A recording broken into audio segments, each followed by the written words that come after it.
Olá, meus alunos do quinto ano. Espero que vocês estejam bem, seguindo aquelas recomendações que a gente está ouvindo sempre na TV, não é? E a principal delas que é qual? Vamos ficar em casa. Hoje a nossa videoaula vai ser de geografia. A gente vai retomar um assunto que a gente já começou em sala de aula da região Nordeste, tá certo? Olá, meus alunos do quinto ano, aqui quem fala é Procimone. Vamos iniciar a nossa videoaula de História hoje, tá? Então vamos lá, nossa videoaula do Recanto Mágico. A gente vai falar primeiro de quê? Inicialmente de quê? Olha aí, a região Nordeste do Brasil.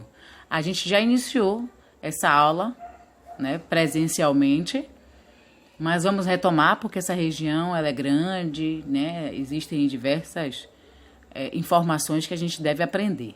Então esse aí é o mapa do Brasil, em destaque, o amarelo aí, a região Nordeste, tá? Então a gente vai iniciar a nossa aula falando das regiões do Brasil, as quais já conhecemos: o Norte, o Nordeste, o Centro-Oeste, o Sudeste e o Sul. O Brasil é dividido em 5 regiões e nós temos o Nordeste aí em destaque, que são 9 estados e capitais, tá? Em questão de quantidade de estados, a região Nordeste é a maior, é a que tem mais quantidade de estados. Agora, em extensão territorial, em quilômetros, né? Pelo mapa aí você consegue observar quem é maior. É azul? Não. É a marrom? Não. É a verde. Então, em espaço, em território, é a do Norte, mas em quantidade de estados é a nossa região Nordeste, tá? Ela é banhada pelo Oceano Atlântico, certo? A única capital que não é banhada pelo mar é Teresina, ela tá bem aqui, ó. Teresina é a única capital que não é banhada pelo mar, ela tá bem aqui. No Nordeste, as outras capitais todas são banhadas pelo mar, tá? E aí nós estamos onde? Na Bahia, aqui, ó. É o maior estado da região Nordeste, é a Bahia, tá? E a gente inicia falando da população. Então eu trouxe esse trecho aí para poder a gente comentar. É uma região muito antiga se falando de ocupação por pessoas, porque foi nela que houve a colonização portuguesa para instalar os engenhos e produção de cana-de-açúcar, também a pecuária e a exploração de minerais. Então lembra daquela aula de Martim Afonso de Souza, da exploração do Brasil e teve a expedição colonizadora? Pronto, esse trecho está falando disso. Então naquele momento da colonização de Martim Afonso de Souza é que começou a chegar as primeiras pessoas aqui, os colonos, né? Para poder produzir a cana-de-açúcar, né? Plantar. E aí tem a pecuária, aí teve a agricultura e a exploração dos minerais.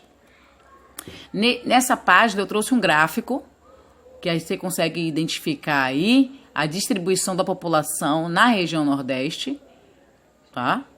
E essa população, ela é uma mistura, não é? Ela é originada hoje, a gente tem as informações da mistura dos povos africanos, holandeses, franceses e os indígenas. E essa mistura, ela tem a origem como mestiço ou hoje em dia como a gente chama de pardo.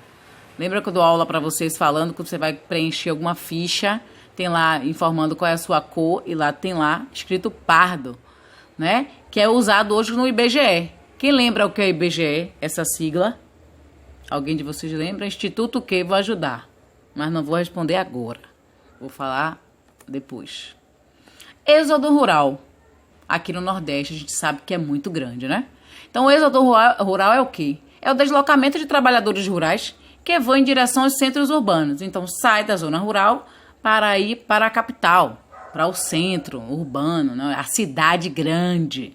E no Brasil, esse tipo de fenômeno populacional, ele foi causado pelo crescimento das indústrias e da vida humana, pois o processo de mecanização do campo tirou vários postos de trabalho. Então tinha lá o agricultor que ia para a lavoura, capinar, limpar, plantar, e aí tinha esse emprego nas fazendas e tal. De repente, gente, as indústrias passaram pelo processo de mecanização. O que é o processo de mecanização? É a tecnologia, as máquinas chegaram. Então esse produtor, ele não estudou, ele não sabe mexer com o computador, ele não sabe mexer naqueles tratores gigantescos, cheios de botões e tal. Então ele foi perdendo os postos de trabalho, ele foi perdendo aí o emprego. Aí pensou, como aqui na imagem eu trouxe, tá aqui, pensou, vou fazer o que, meu Deus, de minha vida? Vou para aí, ó, viação capital, vou para capital, para poder lá arranjar um emprego e tentar melhorar de vida. E a gente sabe que às vezes isso não acontece. Uma parte consegue e outras não, né? Aí tem que voltar para casa, ou em algumas situações fica por lá e vive bastante mal, né? E aí o crescimento das favelas acontecem por isso, ou as pessoas que moram na rua, porque saem da cidade tentando uma vida melhor em outro lugar e não acontece. O que acontece? Ele fica sem dinheiro para voltar para casa, tá? E aí, aqui eu trouxe, ó, o IBGE. Essa é uma imagem, um retrato de uma imagem de um nordestino, de uma família nordestina.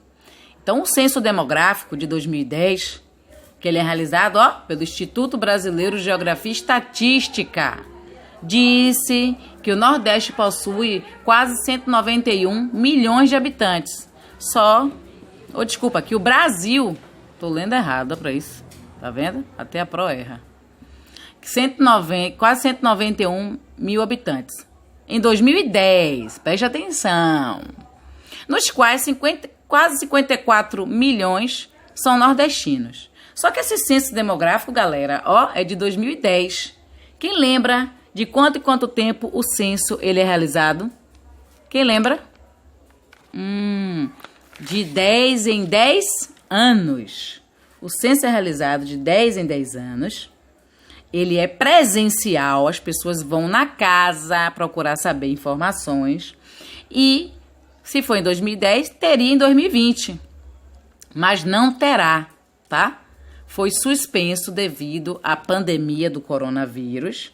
Ele foi suspenso. Como eu falei, é presencial. Existem pessoas que vão até a casa de vocês para procurar saber as informações. E a gente não está podendo receber visita, não está podendo sair. Imagine, né, o censo. Vai em lugar nenhum. Então, ele foi suspenso e vai ter, excepcionalmente, esse censo vai para 2021. Vai ser em julho de 2021, tá? Mas esse valor, essa quantidade de habitantes aí já subiu muito. Se a gente for olhar na internet atualizado, o Brasil já está com quase 210 milhões de habitantes, certo? O Nordeste também já está com um número maior, tá bom? Mas a gente aguarda o censo do ano que vem para poder atualizarmos esses habitantes do Brasil e do Nordeste. Aí a gente passa agora para a vegetação, tá? A gente sabe algumas vegetações típicas do Nordeste, que é a Mata Atlântica. E quais são as características da Mata Atlântica? Olha as aí. É uma floresta tropical muito devastada e rica em biodiversidade. Olha quem vem aí. A vegetação litorânea. É aquela que é banhada pelo mar. É formada por terrenos de mangues com algumas árvores. A caatinga não podia faltar, não é? Aquela parte seca, que é tipo do sertão nordestino. Árvores baixas de galhos retorcidos. A caatinga, lembra? Aquele clima semiárido, muito quente, quase não chove, teve estiagem de quase 7 anos lá. É uma situação muito difícil, né? Que as pessoas vivem. E temos o cerrado, que é formado por pequenas árvores e arbustos, trechos, a gente tem trechos na Bahia, Piauí e outros lugares também. E é até propício, como eu já falei a vocês, para criar gado, né? E aí eu trouxe algumas informações, gente, sobre a Mata Atlântica. A nossa grande Mata Atlântica, tá? Então, eu vou deixar aí na tela para vocês olharem com mais calma, vocês pausam para poder olhar, ler com mais calma, mas eu só vou trazer algumas informações aqui, por exemplo, como ela se estende por 17 estados do Brasil. Então ela passa, a gente tem 26 estados, olha para aí, ela passa por 17, né? Deixa eu ver o que eu posso mais trazer. Olha aqui, 72% da população brasileira vive na Mata Atlântica. Como é que vive na Mata Atlântica? Desmata para poder construir as casas, né? Os prédios, essas coisas, tá? Ela aqui, ó, ela contribui para quê? A purificação do ar, a regularização do clima, proteção do solo. Tem alguns animais, ó, ameaçados. 633 espécies de animais são ameaçados por extinção no Brasil. De extinção no Brasil. 383 ocorrem na Mata Atlântica. Mais da metade ocorre extinção na Mata Atlântica, tá? E essa Mata Atlântica nossa, na Constituição, ó, de 88, foi decretada a reserva da biosfera pela Unesco. Ela é patrimônio nacional, tá? E olha a informação que eu trouxe para vocês, a imagem. Pá! Olha na época do descobrimento como era a Mata Atlântica. Olha nos dias atuais.